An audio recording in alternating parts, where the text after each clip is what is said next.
Well, welcome everybody today to the Monday Lunch Live for the 11th of October 2021. My name is Mark Buzzer. I'm the Head of Research at the VCCC Alliance. Thank you for joining us today. Just before we start, I would like to acknowledge the country. So I'd like to acknowledge the traditional custodians of the land on which myself and today's presenters and audience are located. And I'd like to pay respects to elders both past, present and emerging, and extend that respect to other Indigenous Australians present online. Before we kick off today, just wanted to reiterate, as all of our Monday Lunch Lives, that there's a few housekeeping notes. So today's event is being recorded and will be available on the VCCC Alliance Open Learning page. We can obviously also view previous webinars all on the one page there. If you've got any questions for today's presenters, please do so and see these during the presentation in the Zoom Q&A function rather than the chat. So just the Q&A function down the bottom. And we encourage you to submit your questions throughout the presentation, and we'll aim to pick these up at the end of the discussion and the end of the at the end of the presentations today. So without further ado, I'd like very much to introduce you to Professor Dorota Gertig. Professor Gertig is a public health physician and senior epidemiologist. She completed a medical training at Monash University and has a doctorate in epidemiology from the Harvard School of Public Health. Professor Gertig has an international profile in cancer research, including the epidemiology of cervical, breast and ovarian cancers.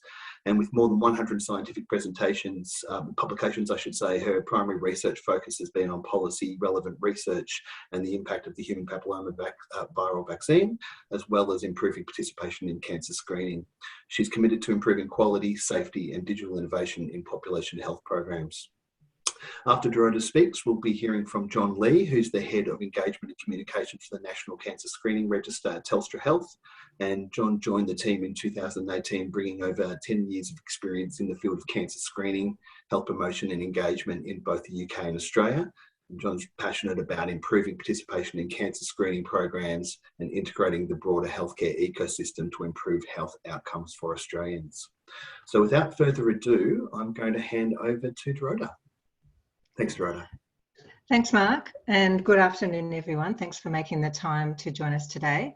As Mark mentioned, I have a background as a researcher, and back in the early 2000s, I was involved in setting up the Australian Ovarian Cancer Study with David Botel, Anna DeFazio, and many others back at the Peter Mac. So a virtual visit to the VCCC is certainly long overdue, and I'm really pleased to at least meet you virtually. This afternoon, John and I are going to speak about the NCSR, give you an overview about what it is and what it does and how it supports the national cancer screening programs. I'll also talk a little bit about the rather long journey now of 5 years to establish the NCSR. I'll talk about the team. John will talk about how to access the NCSR through our portals and clinical software. And then towards the end, I'll talk a little bit about the public health success story of cervical cancer elimination, or the road to elimination, I should say, and how the register is involved in supporting that. So in terms of the overview of the NCSR, if I could have the next slide, please. It is the world first purpose-built interoperable digital platform that was designed to support the Australian Government's National Cervical Screening Program, as well as the National Bowel Cancer Screening Program. And it does that by enabling a single record for program participants across the screening programs, as well as the collection, storage and reporting of cancer screening data. I should say at the outset that, the word register is probably a tricky one, because I think many people imagine a register to be more of a passive repository, a database, and it's more statistical for producing reports. And perhaps a little bit more like the cancer registers, for example. They don't actually support the health service. However, as you've seen in this description, the NCSR is actually much more a digital platform that fully supports the programs end to end, all of the operational aspects of the screening programs, and aims to maximise participation by inviting, reminding and following up participants for screening, as well as generating that important data for insights into program policy and improving the quality of the program. So as you'll hear from John, it connects all of the relevant cancer screening stakeholders in real time and securely. So participant screening information is available for pathologists and the laboratories reporting screening tests to healthcare providers and specialists, as well as patients and participants through the secure online channels. And the practice software integration also improves clinical management. So it really has been a journey of, I would say, digital transformation of cancer screening in Australia. And we believe it's as I said, a world first purpose-built platform. It has focused initially on the National Cervical Screening Program and the National Bowel Cancer Screening Program. And that was primarily because the cervical screening was undergoing an important transformation called renewal, which I'll talk about in a little while. But that was really the imperative for beginning with those two cancer screening programs. So as I mentioned, the NCSR journey has commenced in 2016. So it's been just over 5 years. And in May of 2016, Telstra Health was awarded the NCSR tender and the contract, and in October the NCSR legislation was passed.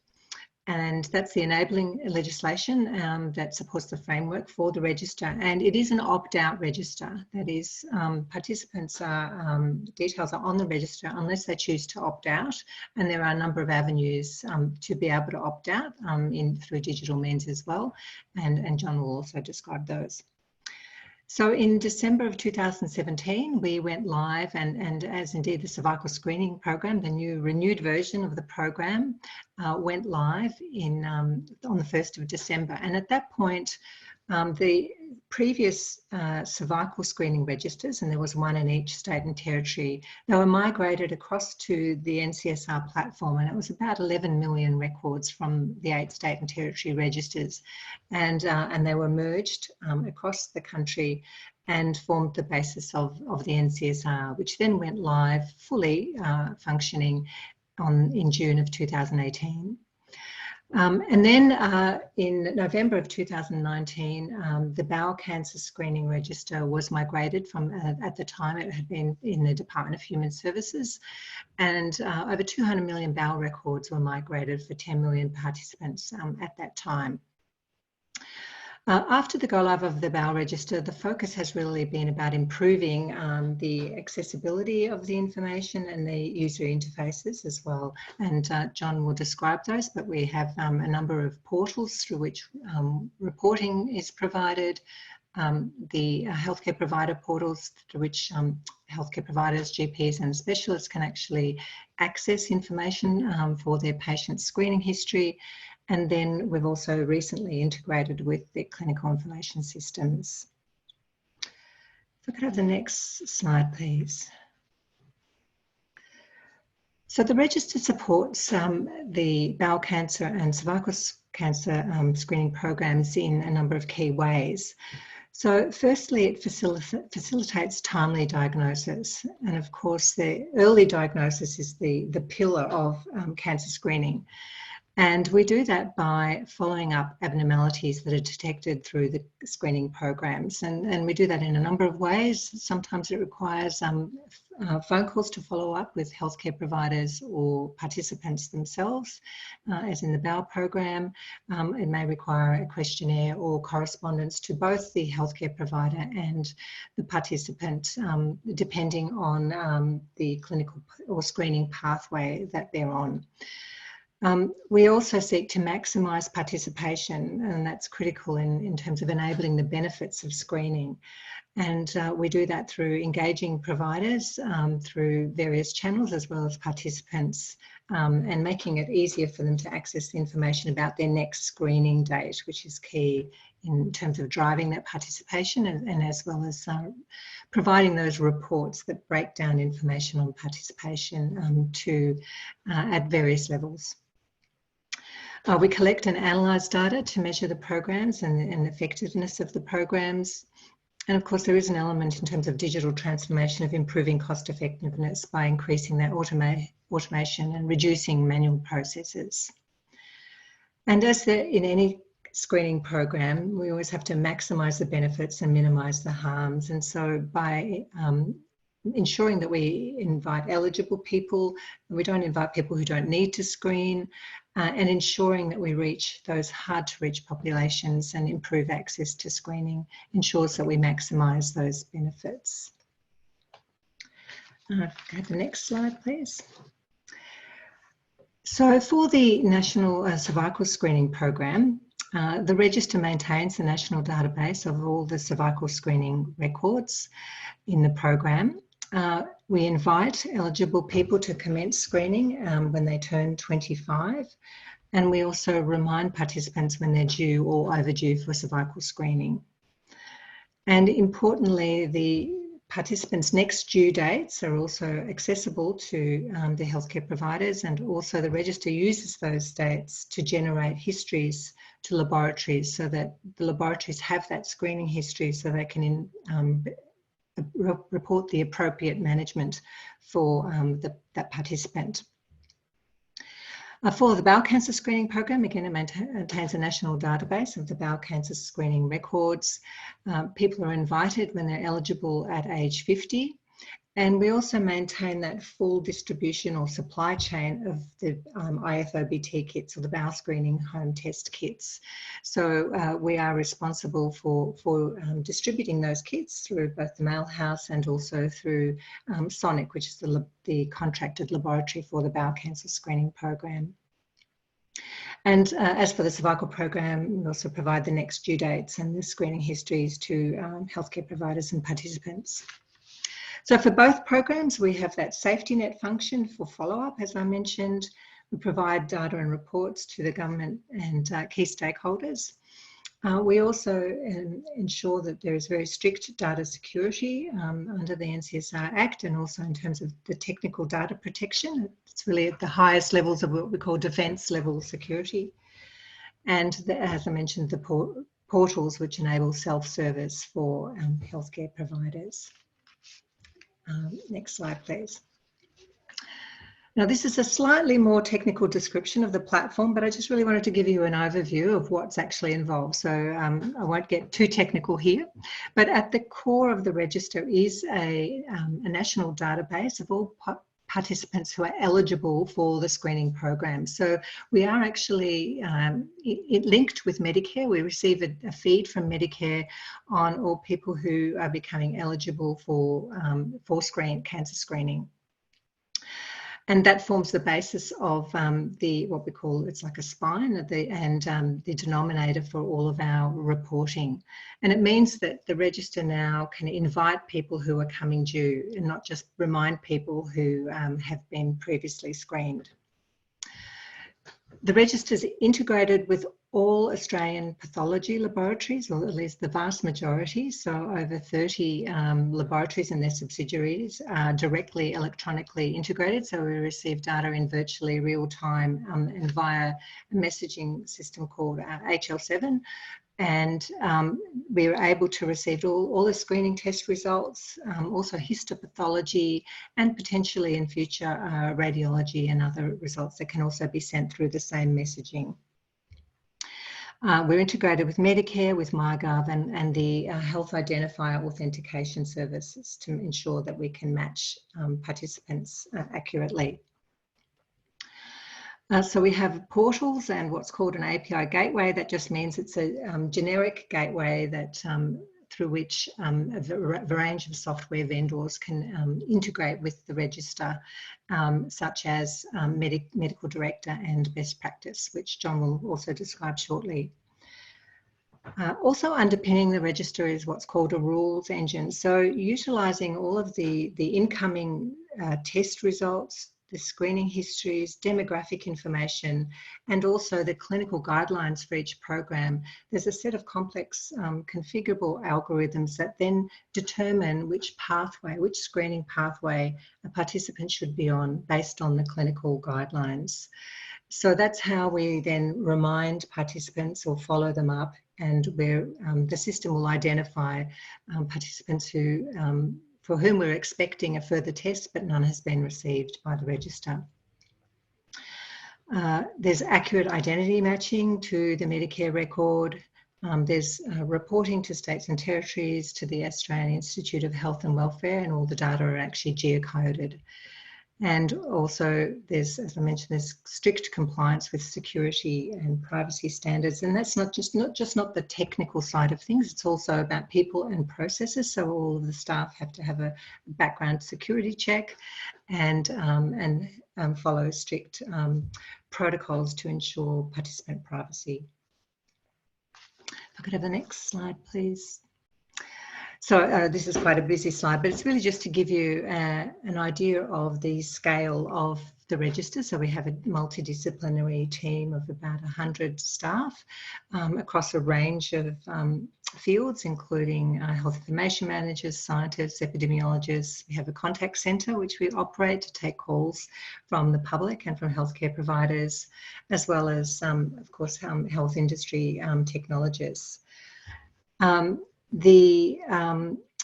The contact centre or the operations centre receives about 99% of results in real time electronically. So there are about 35,000 test results received a week on the cervical screening program and 22,000 from the bowel program.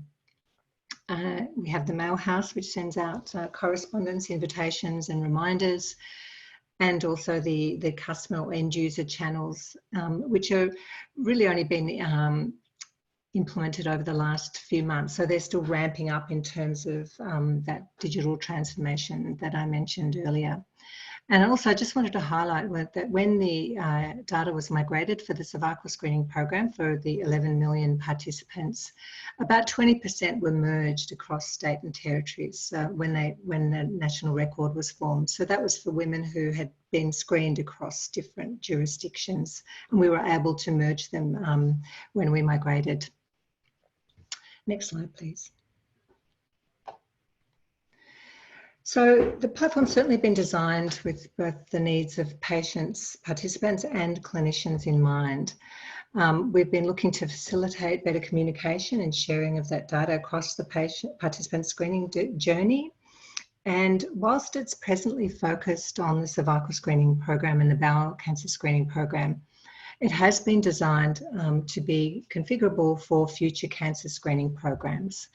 So, for example, there is, you'd probably be aware that there was a lung cancer screening inquiry that has recommended a lung cancer screening program in Australia, and some funding was set aside in the previous federal budget, and that there is now a business case being put together for a lung cancer screening program, and that would obviously also require the technical infrastructure of a register to enable that cancer screening program. So the NCSR is certainly well positioned with all of the functionality that I've described to be able to support a future lung cancer screening program, or indeed other cancer screening programs as that evidence arises.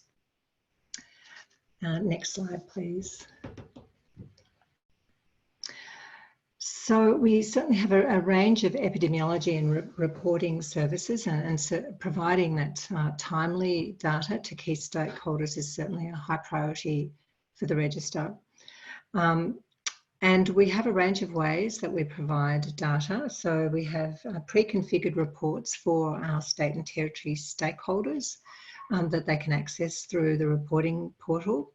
We also provide them with raw data extracts for their own jurisdiction, to the state and territory programs, as well as to the Australian Institute of Health and Welfare, and also to the Health Enterprise Data Warehouse. So the AHW uses that data to produce their monitoring reports, and they're available online if anyone's interested, but they produce annual cervical screening program monitoring reports, and also a bowel cancer screening program monitoring report. There's a business intelligence tool that the state and territories can use to access information. There's also an ad hoc reporting service for the states and territories. And it is all accessed through a secure reporting portal. Next slide, please.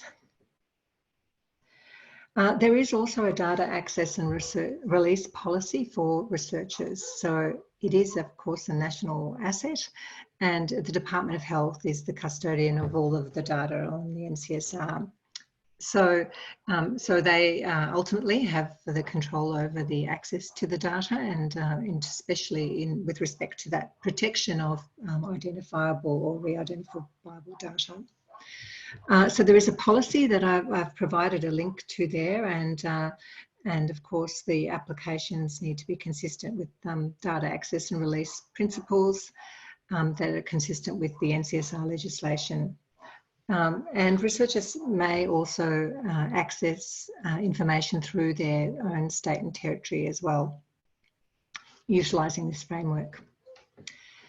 So I'd now like to hand to John, who'll talk about the ways that the data can the register can be accessed through our portals and our clinical software integration.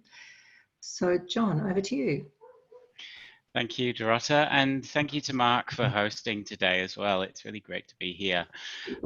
I wanted to talk to you about some of the new digital channels that we've introduced at the Register.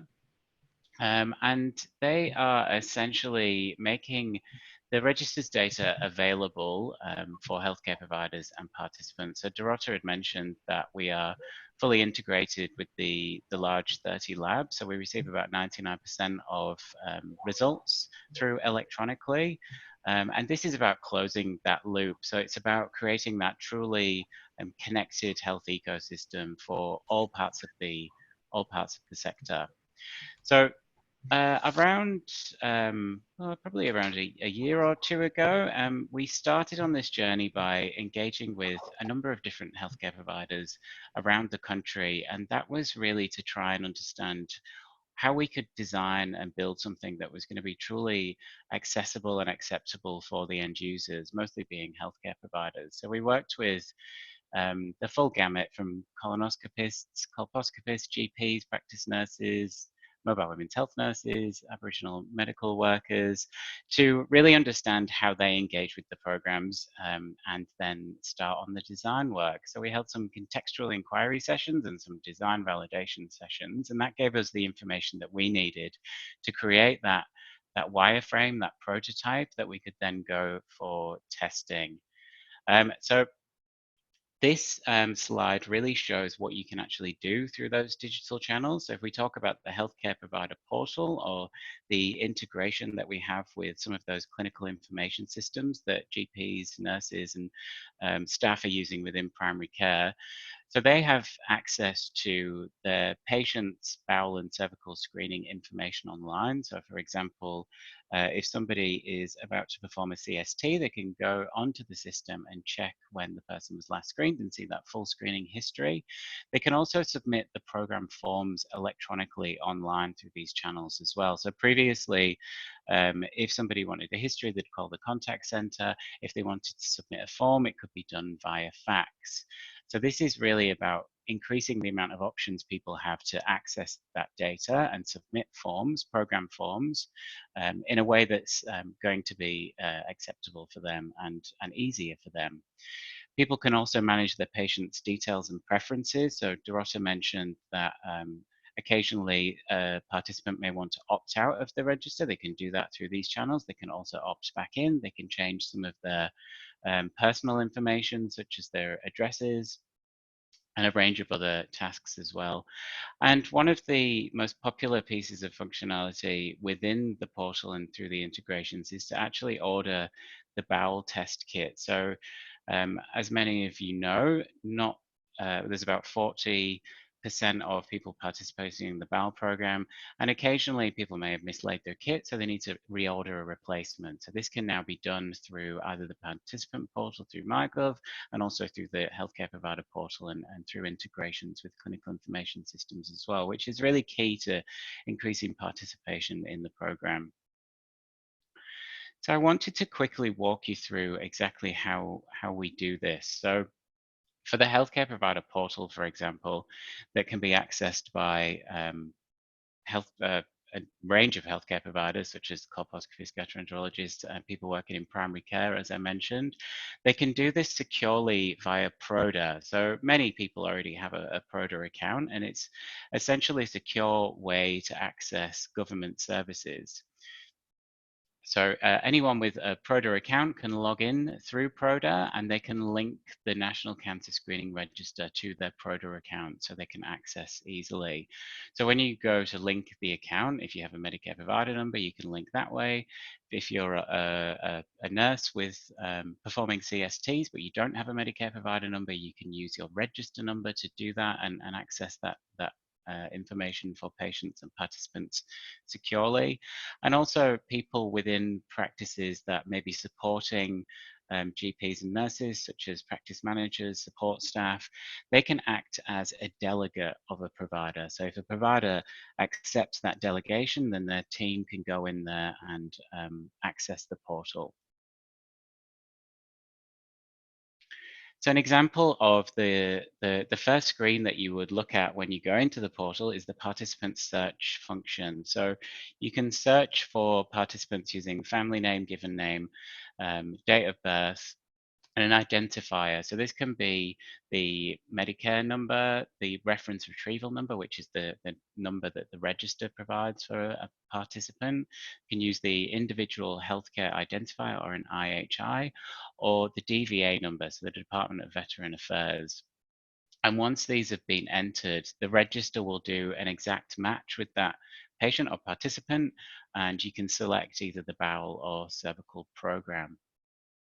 So if we go into the cervical program, you can see here the demographic details across the top. And I do have to say as well, all information that's shared in this presentation is test data. This is not real, as you can probably tell by some of the information in there. And the healthcare provider can look at a number of different things, such as the correspondence, the cervical screening history, and they can also submit those forms as well if they go to choose a form. The key piece of functionality here is that the healthcare provider can look at the last screening day and when the participant is next due for screening. And this is all based on the clinical algorithms that are within the register for this participant. So it's all real time. So that was an example of the healthcare provider portal and some of the functionality within that. And I mentioned that we have also integrated with some clinical information systems.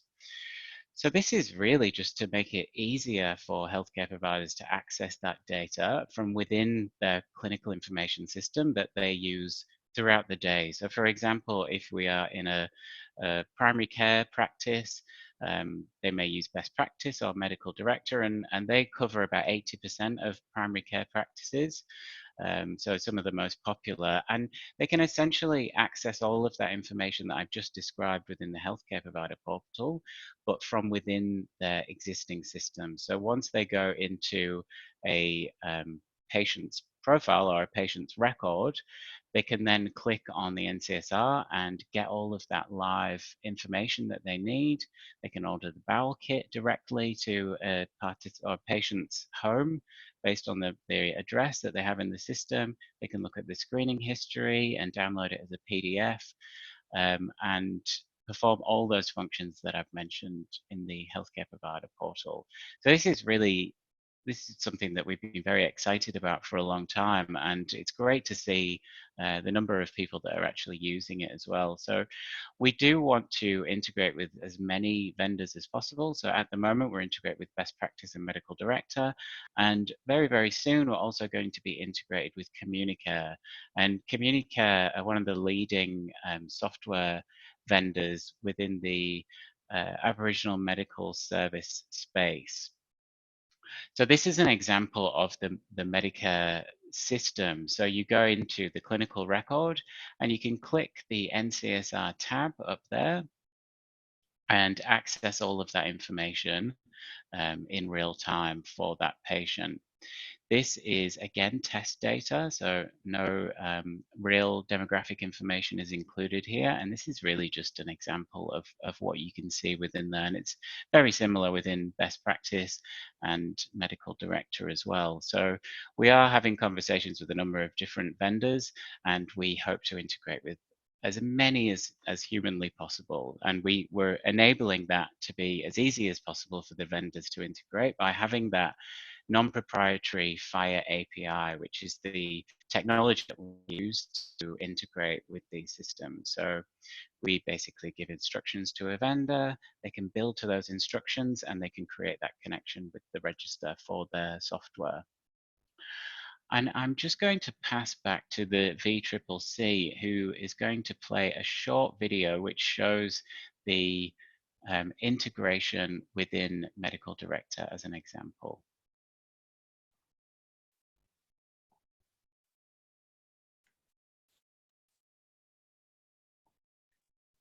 Practices can now directly access and submit screening data to manage patient participation in the National Bowel and Cervical Screening Programs within Medical Director software.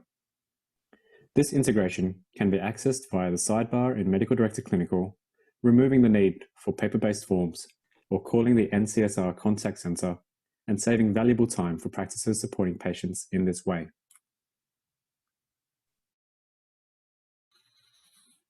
So what functionality does this integration unlock? Let's have a look at it one by one. In the sidebar in Medical Director Clinical, you'll be able to see the patient's details in the top right-hand corner. By clicking that, you'll be able to view the patient's demographic details. You'll also be able to nominate other people to assist your patient, such as personal representatives or another healthcare provider. As we move further down, you'll be able to see the patient's alerts. This will advise you of when the patient is due for their next screening test. Further down, you'll be able to see their patient history when it comes to either bowel or cervical screening, their current status, last screening if they've participated in a program, and when their next action is. In the next section are the documents that are generated based on the patient's NCSR history. For example, if we open this one, this will show us the patient's cervical screening history. And it gives you the ability to save this to the patient's record directly within Medical Director Clinical.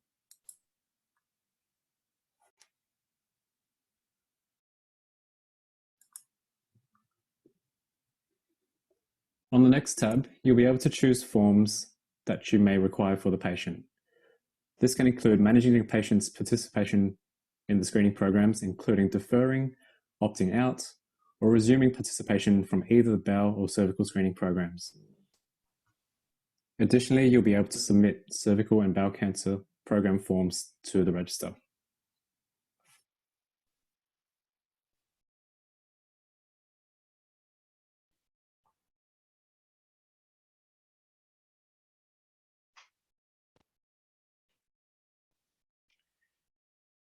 Thank you very much for sharing that quick video. I will just pull my screen back up.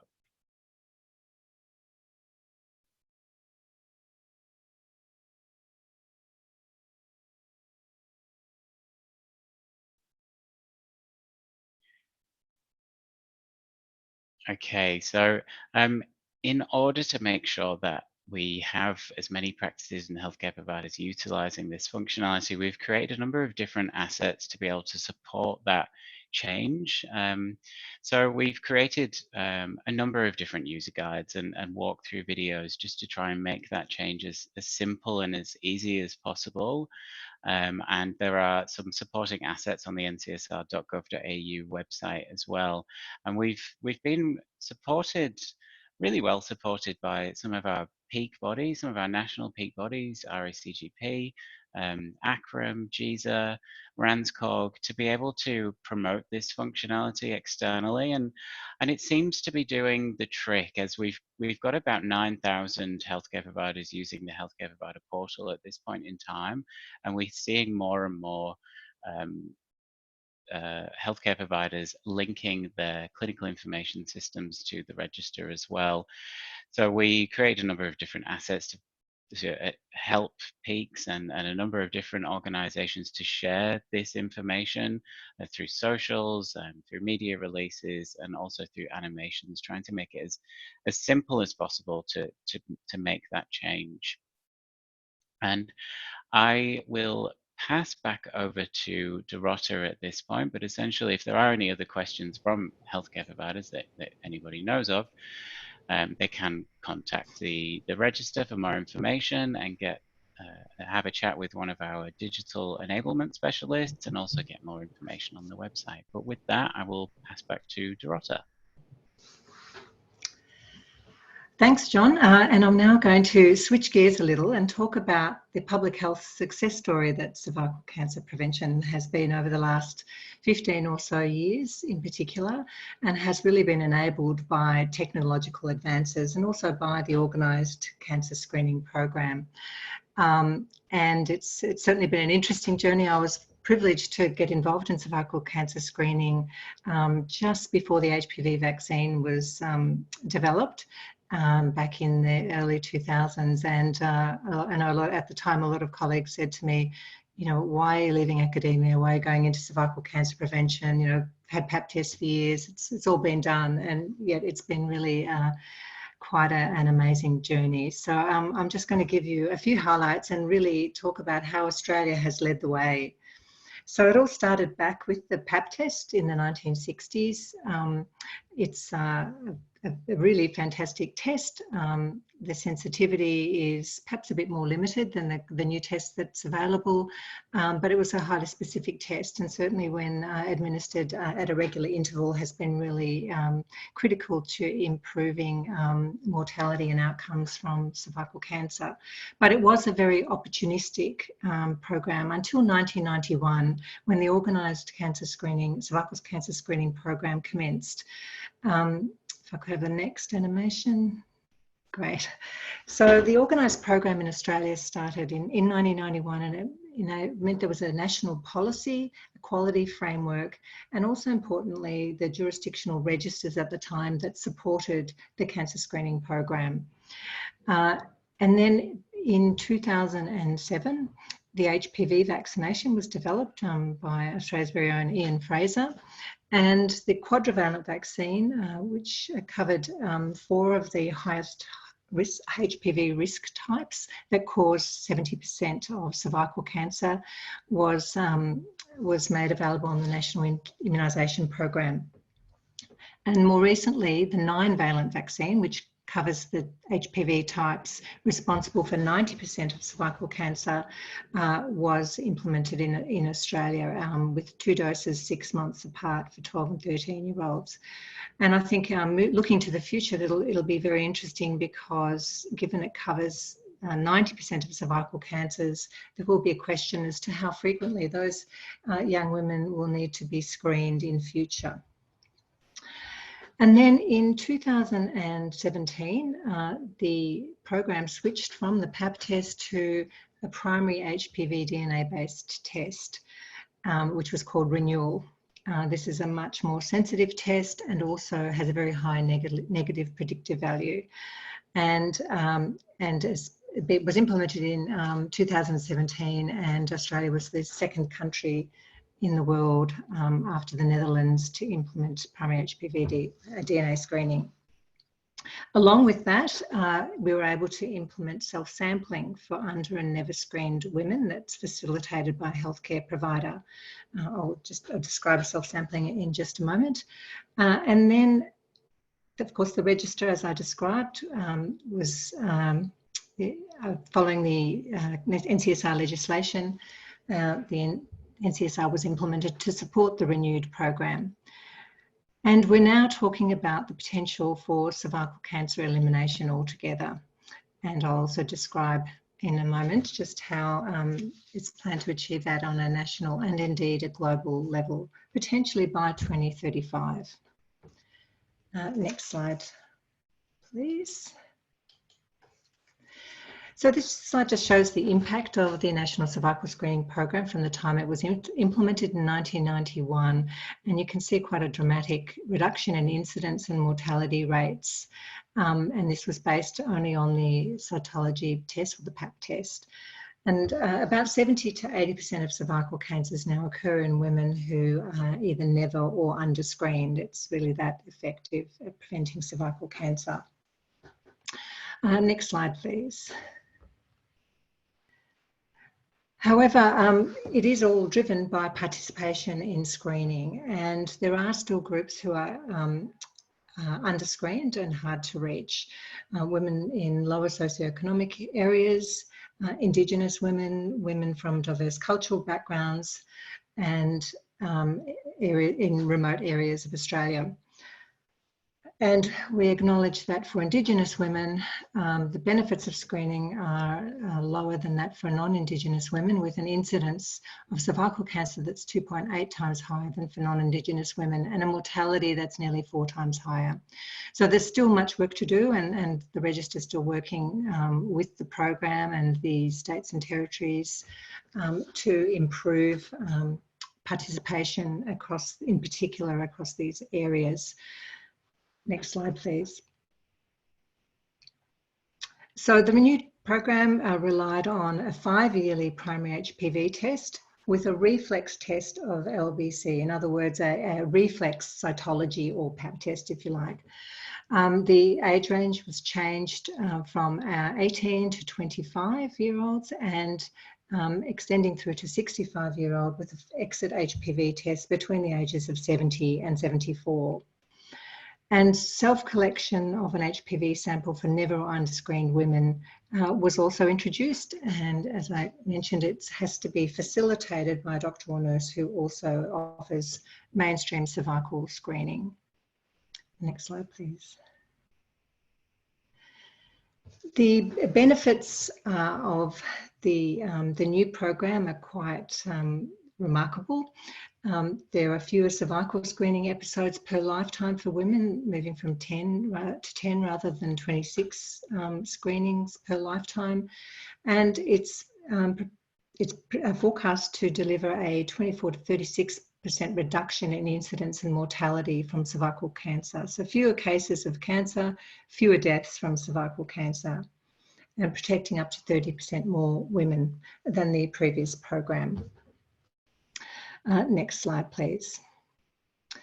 So the self-sampling has been a really great initiative, particularly for under-screened women, because it's a test that's very acceptable to women. It involves just a flock swab, and it's a self-sample the woman can take herself. It's a vaginal sample, as opposed to a healthcare provider sample that requires a speculum examination. And it has been shown to be as accurate as a healthcare provided sample. The only disadvantage is that the reflex test, the triage test for cytology, can't be performed on the self-sample. So if a woman is positive for HPV, she does need to present for further follow-up and a cytology test with her healthcare provider. And there is consultation underway for consideration for expanding the self-sampling to all eligible Australian women who wish to undertake it as an option. So that's potentially going to be implemented in the future. Next slide, please. The HPV vaccine, I've already described. It was initially either a bivalent or quadrivalent vaccine covering 70 to 90% of the types causing cervical cancer, and now covers 90% of the HPV types causing cervical cancer. So really another great Australian development. Next slide, please. And Australia was also one of the first countries to report the early effects of the vaccination program on cervical abnormalities. And this was a paper we published back in the Lancet in 2011 based on data from the Victorian cervical screening register at the time. And you can see here up in the top two graphs there, the incidence of precancerous abnormalities declined significantly in the youngest women who had been offered the HPV vaccine. At that vertical line is when the vaccination program commenced, but not in those women who had not been offered the vaccine. It was really just an observational study, but the first real world evidence, and I think did have an impact on a number of countries who were making decisions about whether to roll out the vaccination program. Next slide, please. And we were able to get very high vaccination coverage at an early stage. This is for adolescents aged at 15 years, and the vaccine was eventually rolled out to males as well to improve herd immunity. So coverage rates of between 70 and 80% have been consistently attained. And Australia was really the first country to roll out the HPV vaccine at a national level at the time. Next slide, please. So based on these wonderful tools we now have for cervical prevention and control, the WHO is looking at the potential for elimination of cervical cancer using this life course approach. So with HPV infection being commonest in the younger years, the HPV vaccine is particularly important in the adolescent girls and also, as appropriate, boys. For the precancerous abnormalities which peak after the age of 30, it's critical to screen and at a global level, screen and treat potentially with a single visit, and a point of care test is an important option. And then, of course, for women who do develop invasive cervical cancer, which is still the case in many, particularly lower income countries, the treatment and palliative care need to be available. Next slide, please. So the World Health Organization proposes to eliminate cervical cancer, and by that, we've got the next slide there, John. Great, thank you. Proposes to eliminate cervical cancer potentially by 2030 or 2035. And the definition there is, the goal is below 4 cases of cervical cancer per 100,000 women. And the targets to achieve that elimination threshold are 90% of girls to be fully vaccinated with HPV by the age of 15, 70% of women to be screened with an HPV test between the ages of 35 and 45 years of age. And of course, those abnormalities detected through screening need to be managed appropriately. And to achieve a 30% reduction in mortality from cervical cancer. Next slide, please. So Karen Canfeld published some modelling to show the global impact of the WHO strategy to eliminate cervical cancer. So with that triple intervention that I just mentioned, the modelling shows that over the next 10 years, there's 300,000 to 400,000 deaths could be averted, particularly in sub-Saharan Africa and South Asia. And if we consider the longer term over the next century, successful implementation of that strategy would mean potentially 62 million women's lives are saved by the next next century, 2120. It's really just incredible to think that we may be on the threshold of elimination. And there's a terrific documentary called Conquering Cancer, which actually describes how this may be achieved. And I'd certainly encourage, I think it'll be for public release sometime in November, so I'd certainly encourage everyone to watch that. Next slide, please. There are still some significant challenges around the vaccine manufacturing and the pipeline, about HPV self-collection and point of care evaluation and scaling up, as well as for effective pre-cancer treatment. And then, of course, there's financing of the vaccination and cervical screening on a global scale. Next slide. This is a report from the NHMRC Centre of Excellence. Oh, sorry. Oh, that's fine. I can skip to the next one. Centre of Excellence for Cervical Cancer Control. And it provides a status update on the Australia's progress to elimination. It is very small font, apologies, but really just quickly to highlight that we're well on track. There are still some areas that we need to work on further, in particular in terms of data for the treatment of cervical precancers and also treatment of cervical cancers to meet those WHO threshold targets. But we're certainly well on track in terms of both cancer incidence and also vaccination coverage. Next slide. So just to summarise, that Australia really is leading the world in cervical cancer prevention. We have the lowest mortality from cervical cancer, although acknowledging that significant gap for Indigenous women.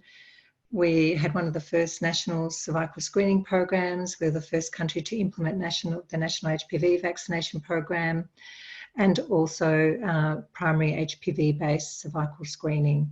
High vaccination coverage. We've got HPV self-sampling to improve access. We have a world-first national cancer screening register, and we certainly have the potential to be the first country to eliminate cervical cancer by 2035. So thank you very much for your attention, and we're very happy to take any questions you may have. Well, thank you very much indeed, Dorota and John. That was, that was an amazing overview of the program. It's a very impressive program with obviously a lot of complex infrastructure and operational logistics underpinning it. So thank you very much for taking us through that. I do encourage people, there's a couple of questions in the Q&A function, but please do feel free to add more to those. But we'll go to those. I've got a couple of my own, but we'll start with Sean's question with regard to the bowel screening program, a logistical question around where the colonoscopy reports are obtained from, and does every facility have a duty to report on those, and do all specialist physicians subscribe to these? So Dorota, I'll hand to you. Sure, And I can answer that question. There are two sources of our colonoscopy information. We do have an MBS feed from Medicare on colonoscopies, so we do get that information, although obviously not all of the required information from the National Bowel Cancer Screening form, but that information is obtained, and then we receive that information from colonoscopists themselves, filling out the form and sending that through to the NCSR. This isn't mandated in the bowel screening program. There is an issue in terms of completeness because it is voluntary and not mandated, unlike in the cervical program where it is actually required under the legislation to send through cervical screening tests and histopathology as well as colposcopy data. Thanks very much, Dorota. And I guess just following on from that in terms of Sylvia's question, pivoting over to the cervical cancer screening, is there data available with regard to the rates of cervical screening in regional Australia? Has that data been split out, and are you able to talk about that? There absolutely is. We have that data in the register, but it's also in the AIHW monitoring report, the one I showed on the slide. So that is available if you look up AIHW monitoring report for cervical screening. It's a very comprehensive report on all of the screening data. Fantastic.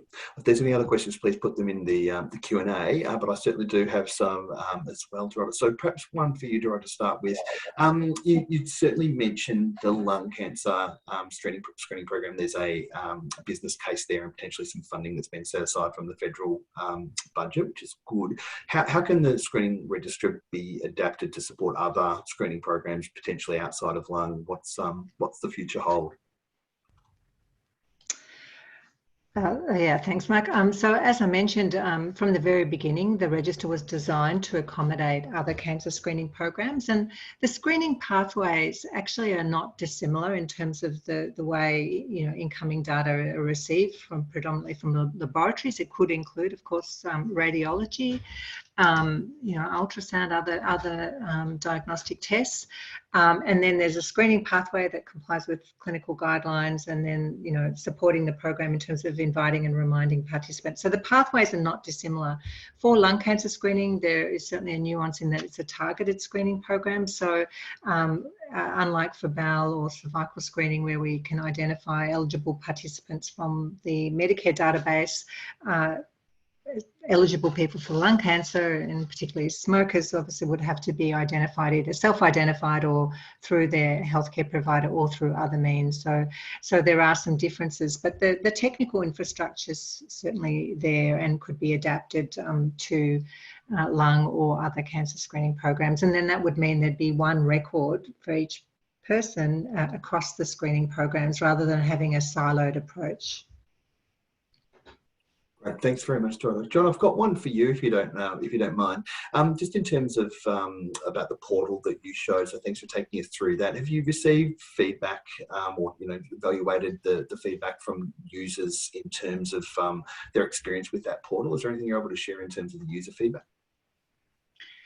Yeah, thanks for the question. The initial feedback's been really positive, and essentially it's just because people don't have to call up the register to request something to then potentially be faxed or mailed. They can go onto the portal, go into the clinical information systems and self-serve. So the information that they need to get is essentially available at the touch of a button instead of having to go through a few steps. And I think really the main functionality is around being able to access the data, being able to change participants' details, submit a program form. But one of the most popular is ordering the bowel kit. So potential to increase the screening participation for the bowel program by introducing this technology has been really well received.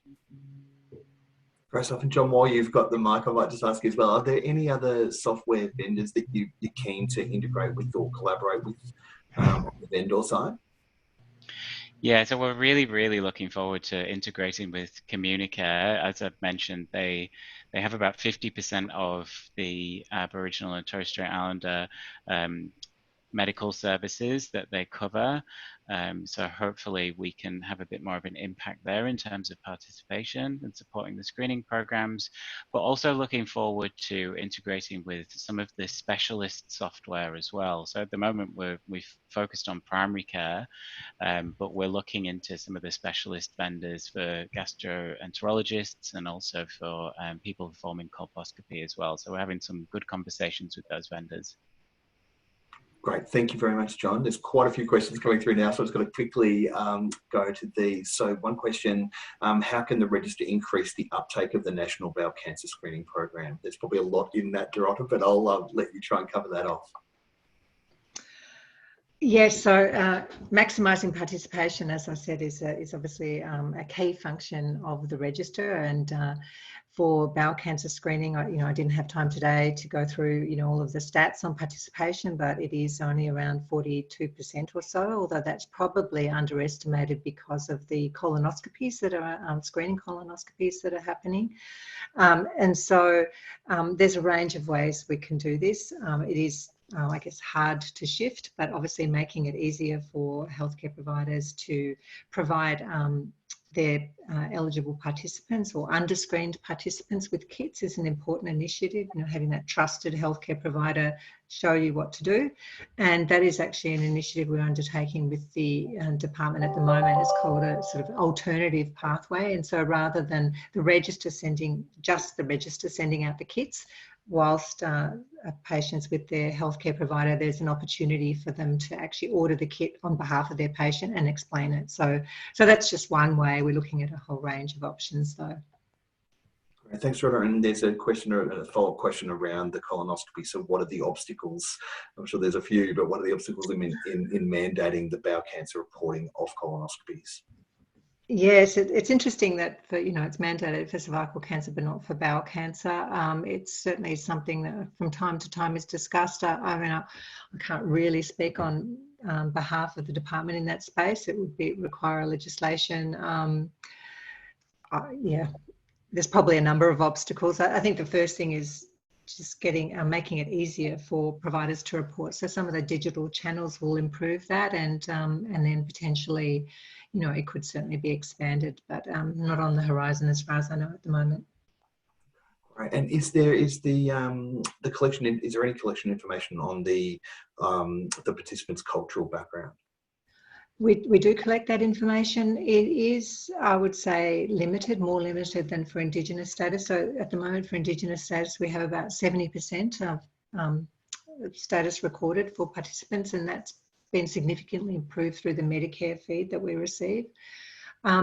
For cultural backgrounds, we do need to rely on the laboratories that send us information, and unfortunately, because of the real estate on the request slip, not many labs send us that data. So we are working on improving it, but you know, we can collect it. The problem is just how it gets to us. Well, listen, thank you very much. We are 1 minute up to the hour, so I might need to, unfortunately, not be able to get to those last two questions. My apologies. But that was a fantastic talk and some really great questions. So thank you to everyone who put those in there. Just to remind everybody that the upcoming VCCC Alliance events can be accessed using the QR code on the screen, and obviously there's the VCCC Alliance open learning page that you can go to. But now that we're on time, just really wanted to say thank you very, very much to Dorota and to John for really, really interesting Monday Lunch Live. Thank you so much to both of you. Really appreciate it. Thanks to everyone for dialing in. It's a pleasure, Mark.